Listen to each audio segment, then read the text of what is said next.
Good afternoon, everyone.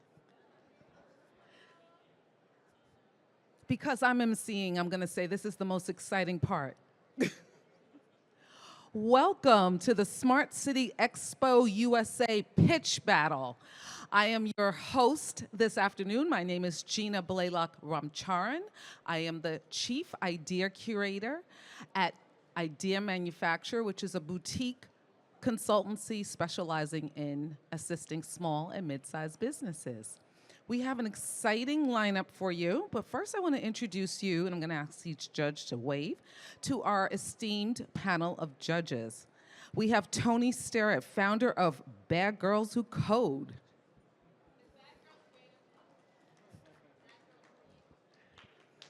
We have Brian Rolovs, Senior AI Solutions Director, Sand Technologies.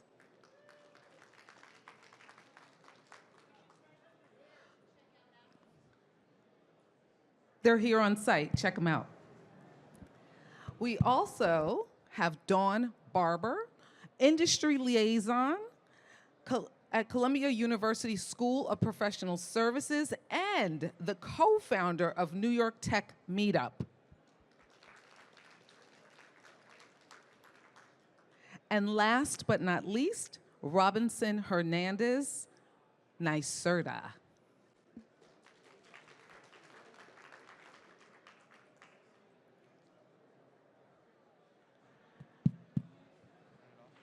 This afternoon, you're going to hear from Jason with BizzTech, Sydney with InCitu, and Andrew with SNAAP.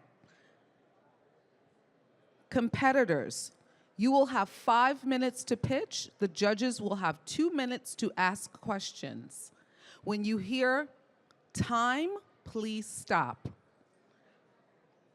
All ready? Up first, Jason with BizzTech. Good luck. Thank you so much. Okay, now it's actually my turn. So, I'm Jason Schuster, co-founder and COO here at BizzTech. BizzTech is the AI-powered metaverse. Now, what do we mean when we're talking about metaverse? Well, the problem that we are solving is currently we've got cities, enterprise platforms, et cetera. They operate in horrible silos, which makes it very difficult to get things done and get things very cohesive. What we do here at BizzTech, we solve this by unifying the digital twins, IoT, and 3D immersive experiences into a single metaverse platform where we can go ahead and have seamless engagement and add multiple use cases for all of those stakeholders. There are 3 key offerings that we have. We do this in what we call the urban metaverse. This is things like smart cities, government, healthcare, et cetera. The industrial metaverse, this is primarily things like manufacturing, data centers. This is where you see most of your digital twins. And the educational metaverse, which we see at the higher education level, but also things like immersive training in different industries. The reason our platform is so unique, we are a device agnostic metaverse. That means that it doesn't matter what kind of device that you have, as long as it has a browser and a stable internet connection, you can access that platform. You could even do it from your smart fridge if you wanted to, though I can't guarantee the user experience on a refrigerator, but it can work on anything. Because we're operating in the cloud, our platform allows us to integrate other tools like AI and also existing platforms from other companies. Our primary go-to-market is partnerships. We have a huge network of partners. And the reason that these partners are so important is that they already have the relationships with our customers, and we're able to make them look like heroes. In addition to that, though, our platform acts as something like a systems integrator for those existing systems, for those partners. So if we're dealing with a city that has 12 different legacy systems for smart technology, we can integrate all of those systems into the metaverse and have one single point of contact, one dashboard for data visualization, and all the other things that we want to do with that.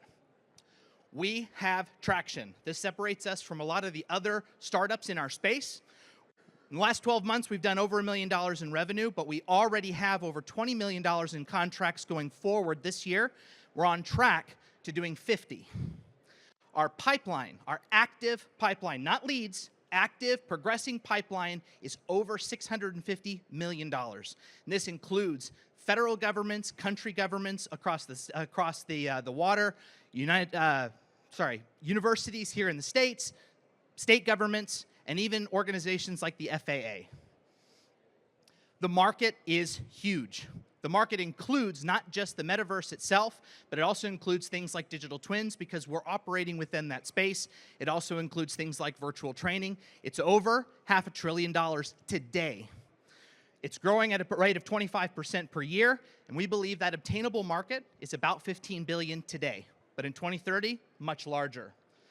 Our business model is very simple, platform as a service. Occasionally, we do provide services on the front end to make sure that the platform experience is excellent, but that is not our primary model. We focus on the platform, so it looks more like a SaaS model or a platform as a service model. Our team, wow, my picture looks pretty rough. I'm not that skinny. So our team is fantastic, made up of serial entrepreneurs, many successful exits amongst this group, and a lot of experience. In terms of expansion, we see partnerships as that key. That's our lever. As we add more partnerships, our revenue grows, our ARR grows, and therefore we grow. We see a clear path to $1 billion per year in annual revenue in 5 years. We're currently raising a $50 million Series A round. It's a little bit larger, but that's to support that $650 million pipeline and our partnership network, which is huge and growing. But we're doing it in $10 million tranches. We already have $2.5 million in this round. Thank you so much for your time. I'm ready for questions. Is that 5 minutes? We good? Awesome. Thank you.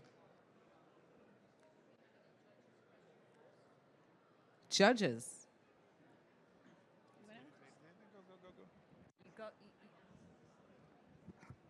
Hi, great presentation. So I'm curious, as you know, Facebook changed their name to Meta because they were going in headfirst, right, with the metaverse. They've scaled back with their investment into the metaverse. So I'm just curious, mass adoption seems to be an issue when it comes to the metaverse. It's been really slow moving. Even with the Apple Vision Pro, it's just, not moving as fast. I know you said that, people are able to access the products from any smart device, but what is your strategy to get users engaged in the metaverse? And you said you guys have $1 million in revenue. What does your average customer look like? Here you go.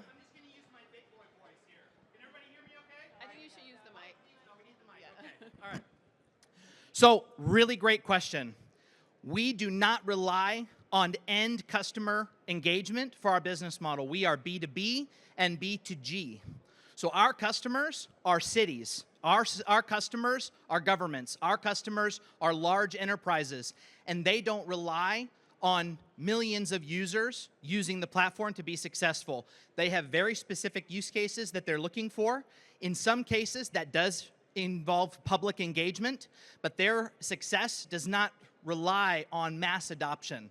Meta's platform is based on mass adoption. They are a B2C primarily company. And you're right, they did scale back, but they also, the money that they did invest, they started to focus on areas like education and B2B because that's who has the money right now.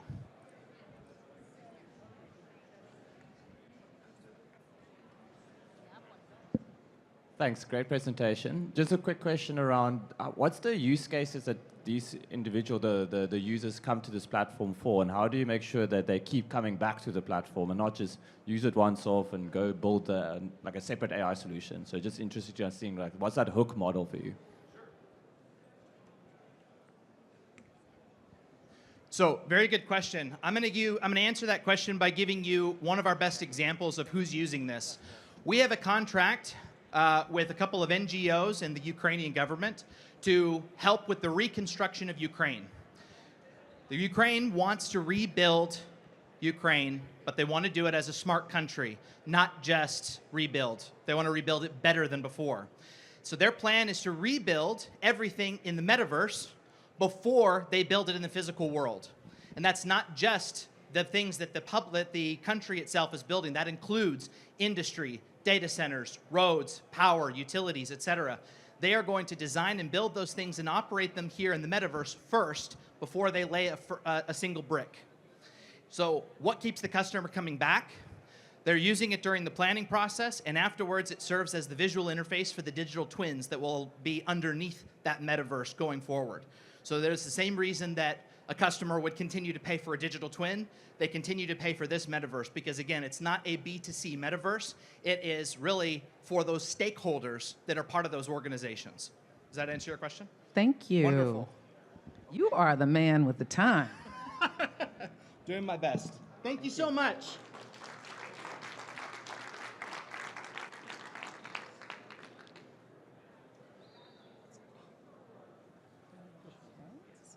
Sydney with Sydney with InCitu. You are next. Hi, everybody. Good luck. So I'm Sydney. I'm the COO of InCitu. We're so happy to be here today. Thank you all so much for having us. Urban change is hard. It's hard for cities to communicate plans to the public, and it's harder still for the public to access and understand and be able to weigh in on these plans in a productive way. This is what the conversation looks like today. It's not great. But what if we could share the future of cities with people through the palm of their hand? InCitu is the first and the only augmented reality platform that is designed uniquely for city builders and city dwellers. Our platform turns static planning and design data into immersive, mobile, location-based augmented reality experiences that anyone can see and understand. With the scan of a simple QR code, anyone can view a project on site and to scale as if it were already built and experience it with their senses rather than having to translate complex plans using their imagination and imagining it in 3D. We empower city governments, city builders, architects, designers, and planners to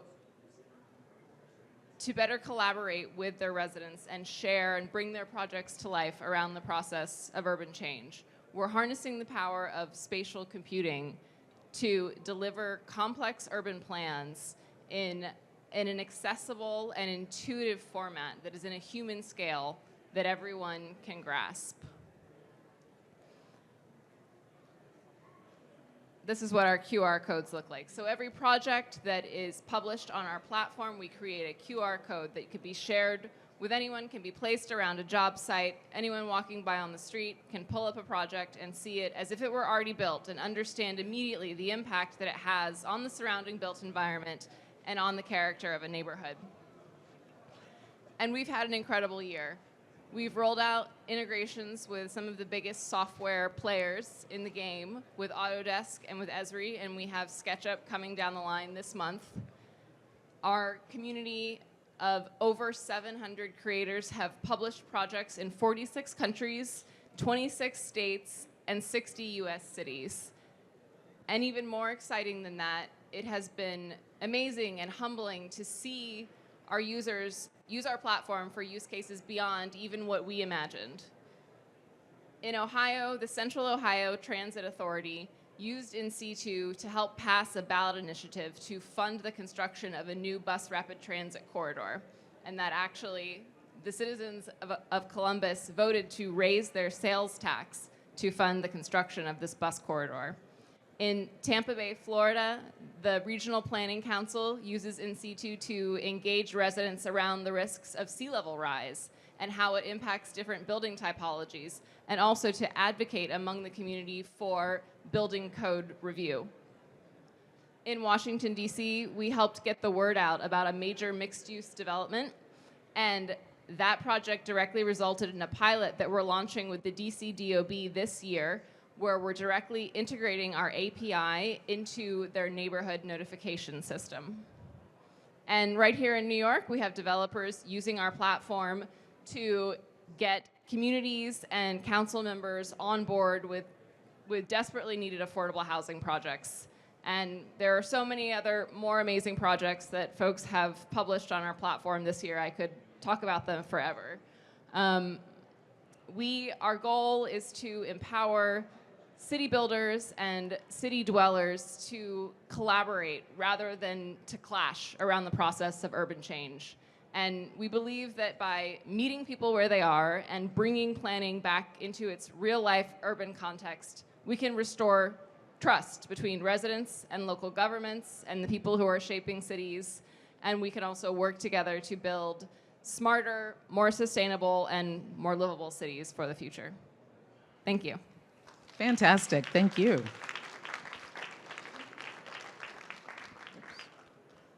We've added a minute, as we did in the last Q&A. So let me ask you, your customers are the builders and the developers. Those are the people that are paying you to use this platform. Yes, and cities. Yep. Oh, so on the government side, the cities, they're also paying you. We have clients in public and private sector right now. Okay, and so how are you acquiring those customers? We have discovered sort of a flywheel effect for our products. So we roll out in a city. For example, we rolled out in Phoenix, Arizona. And after the planning department was using our product, we started training architects who were operating in the city how to use the product. And then from there, we were referred to other cities. And so far, most of our growth has been organic. And we're currently raising a seed round. And the main use of proceeds will be to get our sort of formalized sales process up in motion. Hi, so what degree of engagement are you seeing from the community? So you put up a QR code, people come up to it, people may or may not choose to kind of, engage, and then what's the next step? Like, are you seeing a lot of activity? Because I'm sure that, you touted some of the successes, and that's great of how things have kind of played out, but is that part of just the normal discussion that goes around it, or is it that you're seeing a lot of engagement through the technology that you've built in? We're seeing a lot of engagement and a lot of different kinds of engagement. So part of the reason that we built this platform was because within the planning process, it can be difficult to engage with all residents. It's the folks who are able to go to a planning meeting in the middle of the day or at the end of the day, and they are fortunate enough to have childcare, and it's usually the same voices that we hear from over and over again. But by bringing planning information to where people are and delivering it to them on their own terms, we have seen that we're able to access a broader, more diverse, younger audience that is at once more representative of the communities where development is happening, and also tend to be more positively predisposed to projects like affordable housing and climate adaptation infrastructure. So a follow-up, are you also doing this in other languages, or is this just in English? So far, we've only done it in English, but we are currently working with the government in Tel Aviv to do engagement around disadvantaged communities in Israel, and we are planning to do that in Hebrew.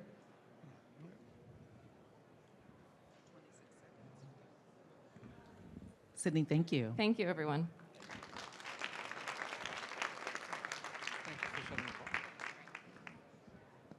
Our final contestant is Andrew from SNAAP Transportation. Thank you. My name is Andrew Carey, co-founder, CEO of SNAAP Transportation. All great things begin in garages.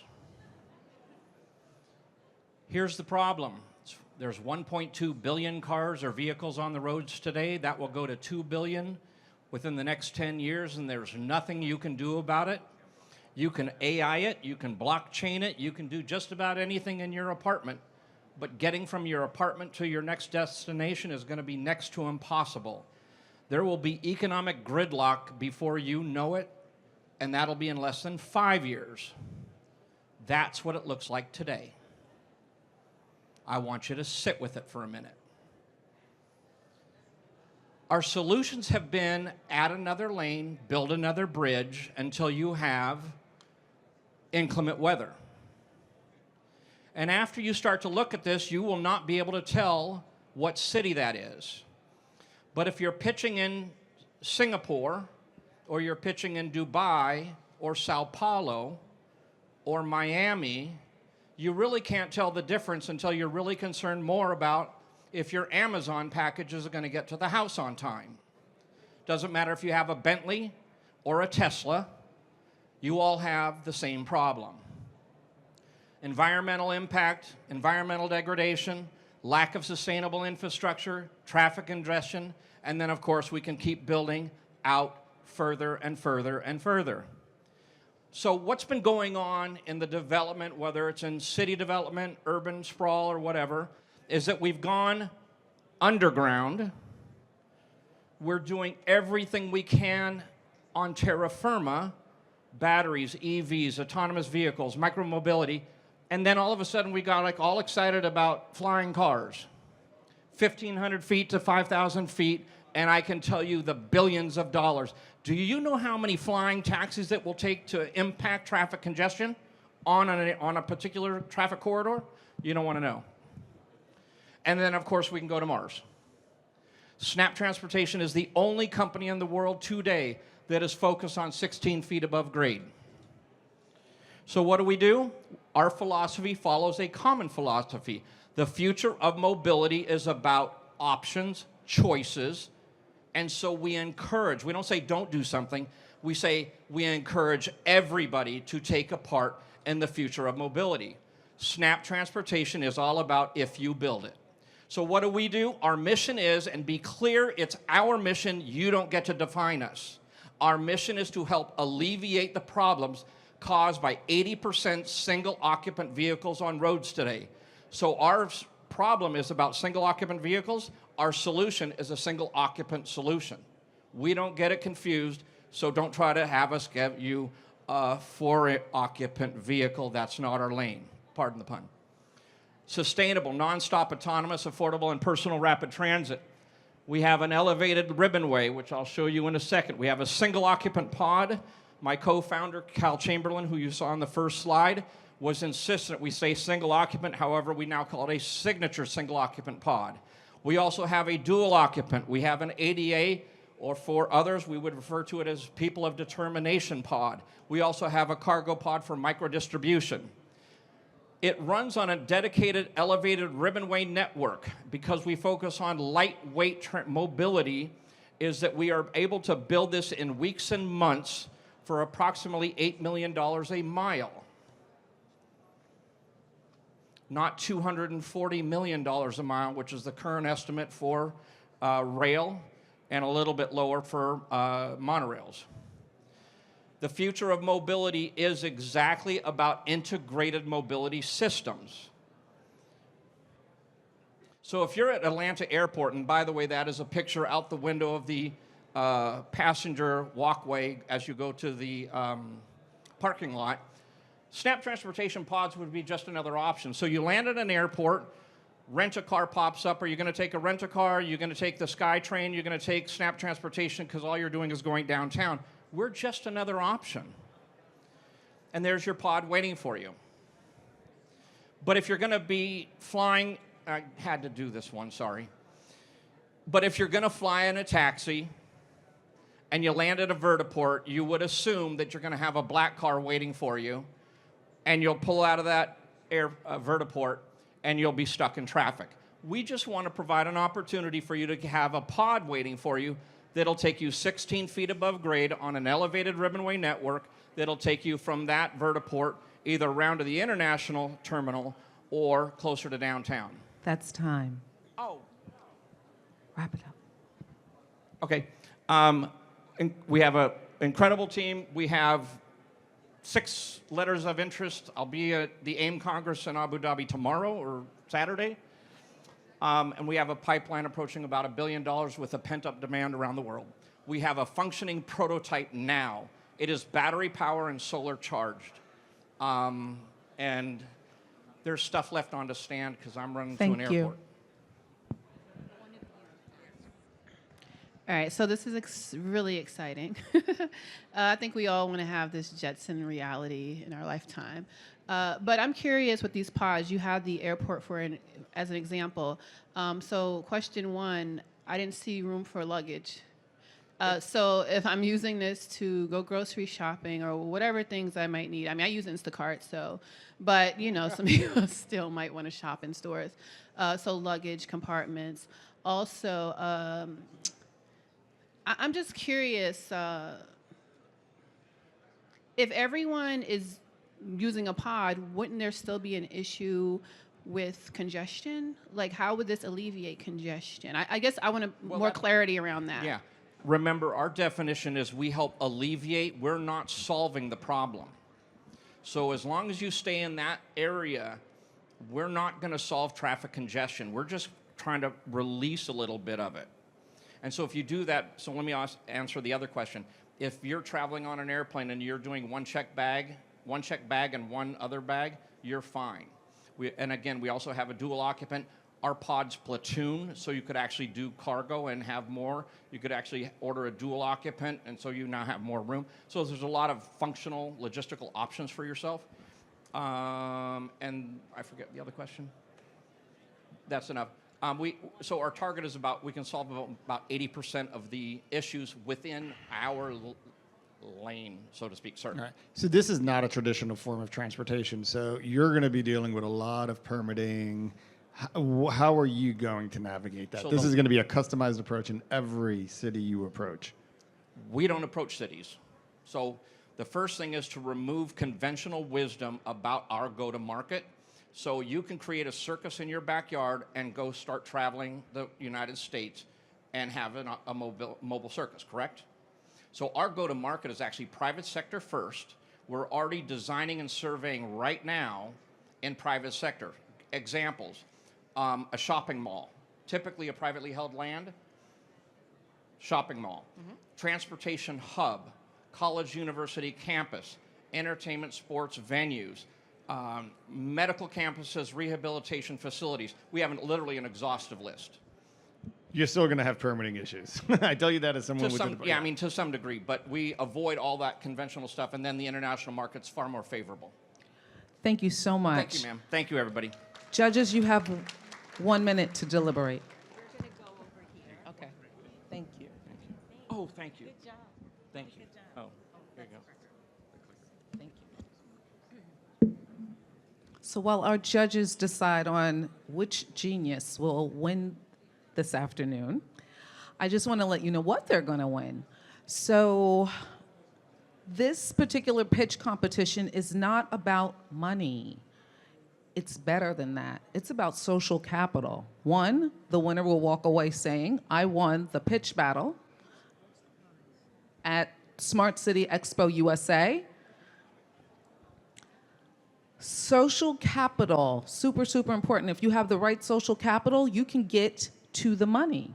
So today's prize is to get in front of a VC. Anyone want to share with me the stats, percent stats on getting in front of a VC? Anyone have an idea, cold call? Sure. I can't give you the stats, but having done this several times, it sucks. Yeah, this isn't my first rodeo, and I can tell you that it takes hundreds of calls to get 5 meetings, and 3 of those meetings aren't actually even relevant to your company. It's tough. It's 1 to 2%. So when I talk about social capital, super, super important. Today's prize is better than money. If it's a warm call, meaning someone is introducing you, that's still only 10 to 20% of those folks will get in front of a VC. Let me check with our judges. I'll be right back. Be happy I can't sing, because I really want to say sisters are doing it for themselves. Sydney from InCitu, congratulations.